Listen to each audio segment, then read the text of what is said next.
Hormuz കടലിടുക്കിലൂടെയുള്ള കപ്പൽ ഗതാഗതത്തിന് ഭാവിയിൽ യാതൊരുവിധ ട്രാൻസിറ്റ് ഫീസും ഏർപ്പെടുത്തില്ലെന്ന് ഒമാൻ.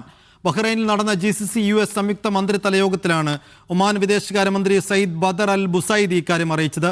UN കടൽ നിയമ ഉടമ്പടികൾ പാലിച്ചുകൊണ്ട് കപ്പലുകൾക്ക് അധിക നിരക്കുകളില്ലാതെ സ്വതന്ത്രമായി കടന്നു പോകാനുള്ള അവകാശം ഉറപ്പാക്കുമെന്നും ഒമാൻ യോഗത്തിൽ വ്യക്തമാക്കി.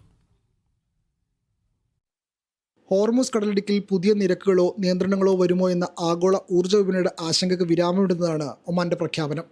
കടലിടുക്കുമായി ബന്ധപ്പെട്ട ഭാവി ക്രമീകരണങ്ങൾ അന്താരാഷ്ട്ര നിയമങ്ങൾക്ക് അനുസൃതമായിരിക്കുമെന്നും കപ്പൽ ഗതാഗത സ്വാതന്ത്ര്യം പൂർണ്ണമായി സംരക്ഷിക്കുമെന്നും ഒമാൻ വിദേശകാര്യമന്ത്രി സയ്യിദ് ബദർ അൽ ബുസൈദി വ്യക്തമാക്കി.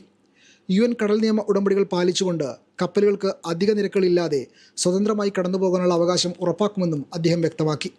ഹോർമുസ് കടലിടുക്കിൻ്റെ അതിർത്തി പങ്കിടുന്ന ഒമാനും ഇറാനും കപ്പൽ ചാലിലെ സുരക്ഷയും നാവിക സേവനങ്ങളും മെച്ചപ്പെടുന്നതിനുള്ള പ്രായോഗിക ചർച്ചകൾ തുടരുന്ന പശ്ചാത്തലത്തിലാണ് ഒമാന്റെ വിശദീകരണം. US സ്റ്റേറ്റ് സെക്രട്ടറി മാർക്കോ റൂബിയോയും ഗൾഫ് വിദേശകാര്യമന്ത്രിമാരും പങ്കെടുത്ത മനാമയിലെ യോഗത്തിൽ മേഖലയിലെ സുരക്ഷാ സാഹചര്യങ്ങളും സാമ്പത്തിക സഹകരണവും ചർച്ചയായി.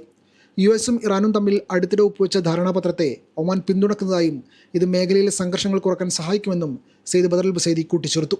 Media 1 Muscat.